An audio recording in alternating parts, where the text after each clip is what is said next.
On 26 June 2023, the Department of Transportation DOTR awarded the PHP $22.2 billion contract package CP S03A of the North-South Commuter Railway NSCR project to the Leighton First Balfour Joint Venture LFBJV. The scope of works covers 7.9 kilometers of railway viaduct and ground-level structures, one elevated station in Buendia, and two ground-level station buildings at EDSA and the Senate. The NSCR project is funded by the Asian Development Bank, ADB, and the Japan International Cooperation Agency, JICA. Once completed, the 147-kilometer railway from Clark, Pampanga to Calamba, Laguna is expected to serve over 600,000 passengers daily by 2040. Sinimulan ko to, walang naniniwala sa paligid ko. Magandang gabi po sa inyong lahat mga kasikap. Alas 6 na po at nandito tayo ngayon sa Osmeña Highway. Makati City po ito dito at ito po yung EDSA station dito sa kanan natin. At kayo po ay mag-update tayo dito kahit di natin tanaw sa loob. Baka sakali tayo mga kasikap na makakuha tayo ng kahit konting impormasyon lang dito. Ito yung gate nila. At ayan, mayroon ng platform para sa Fairhead. Ito, dito din, ganun din, no? Bago mag-creek, ito yung tulay. Tapos dito naman sa may tulay, ipanalagyan nila ng platform para sa Fairhead. Dito, meron na. Preto na rin, no? Mga river gauge na rin dito. Don Bosco exit po ito dito sa kanan.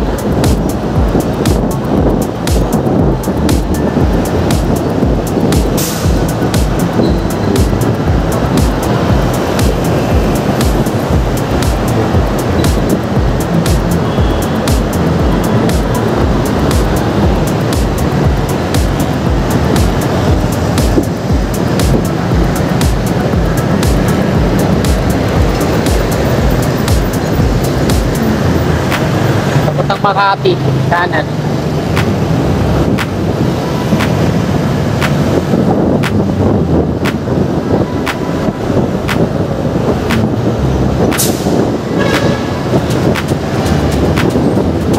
Dito yata magkakaroon ng Buendia station dito, no?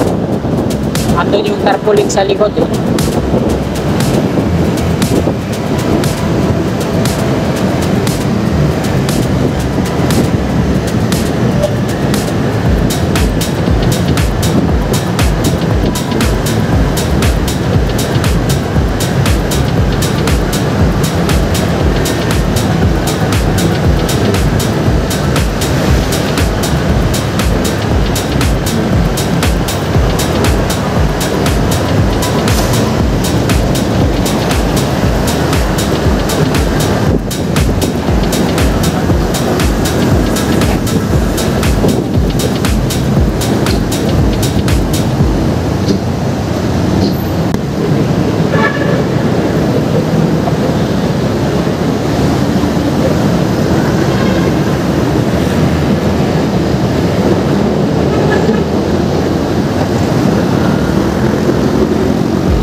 Na wala pang mga river gauge ng tiling.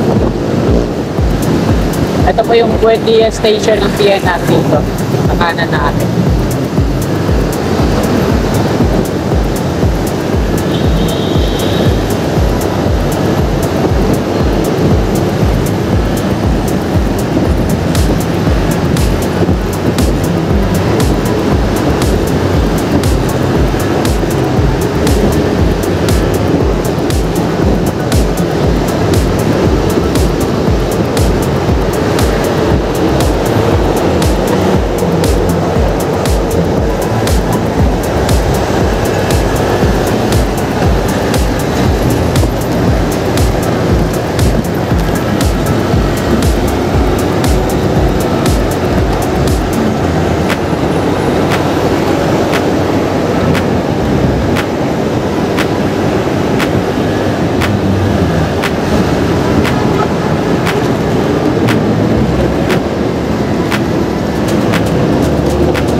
sikap na clear na nila yung area.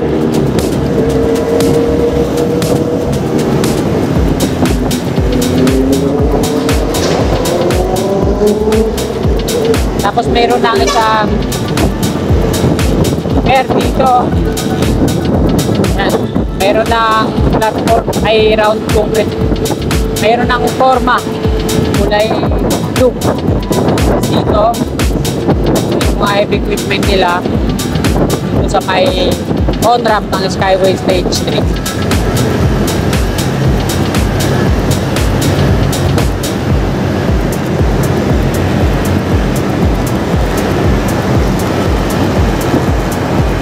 May gate din dito.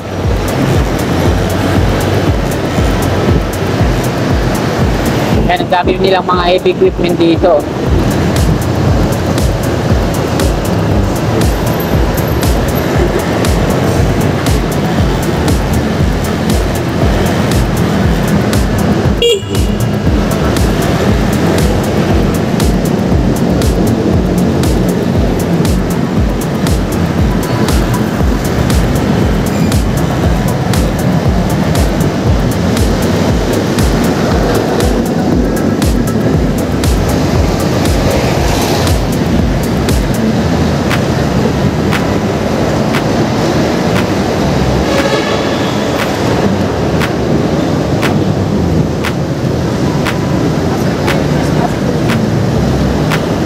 Dami na huli ah.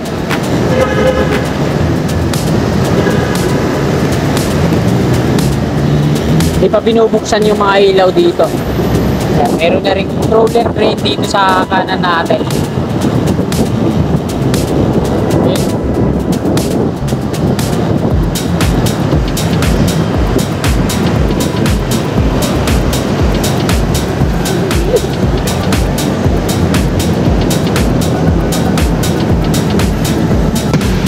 Sa una natin yung tenement.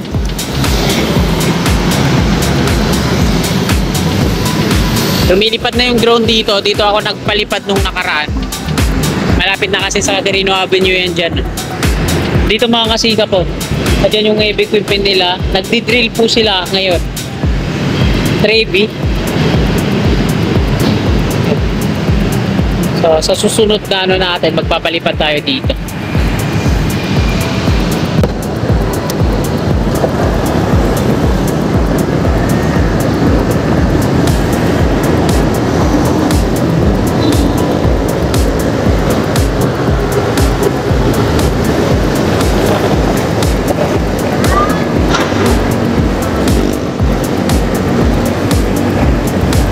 Lapit ko sa San Andres, dito pa lang binubuksan na mga ilaw. Sa likod natin hindi pa, nakapatay pa.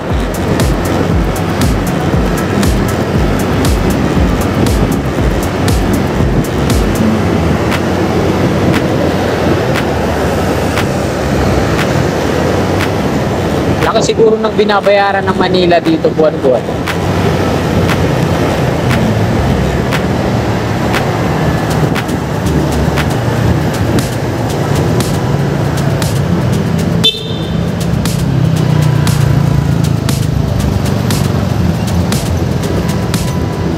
Yan. Dito sa may San Andres, may nakikita na rin ako dito mga heavy equipment.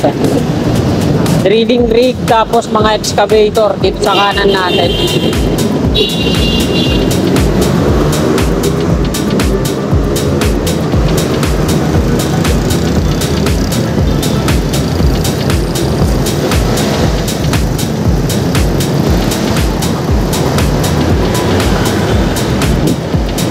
Dito din, ayun o, sa kanan natin, daming mga heavy equipment, mga excavator, saka drilling rig.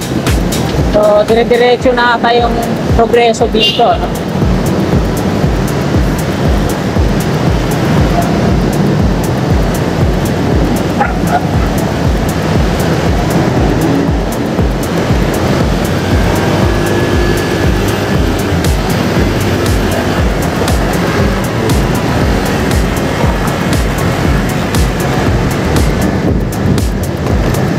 Ayan, binabakbak na naman dito yung asfalto.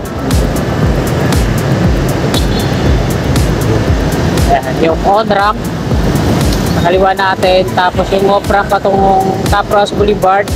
Yan, Quirino Interchange na po ito dito. Ayan. So isang span na lang to dito na hindi pa na-installan eh, sa harap natin.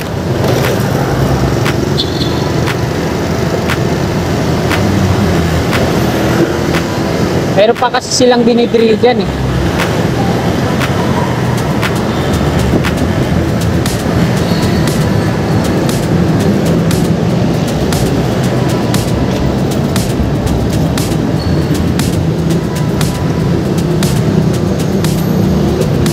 Pedro Hilly Street.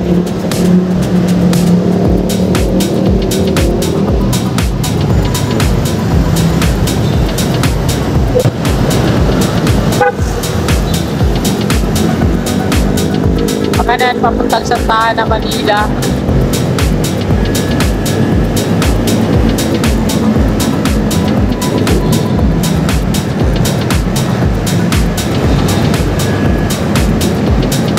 Ito yung construction ng Maynila dito sa Quirino Avenue, northbound. Pa-pipe laying sila dito. Yan, gamit yung kanilang mga pangmabigat ang equipment din dito. At mayroon silang ano dito, bentonite mixing tank. Ayun o.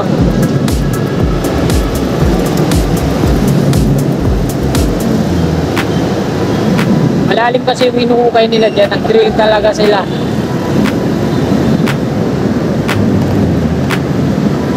Diretso yan dito sa kanan natin. Diyan doon sa May Creek. Yung ginagawa ng Maynilad.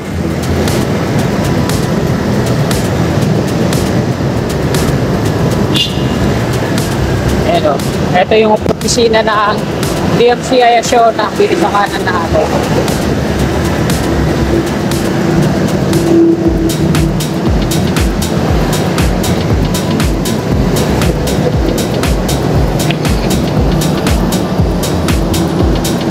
Nasa azul na yun din sa unahan. At ito mga kasika po. Maynilad po yung gumagawa dyan. Hindi po yan NSCR. So hanggang dito na lang itong video na to mga kasikap. Magandang gabi po. God bless.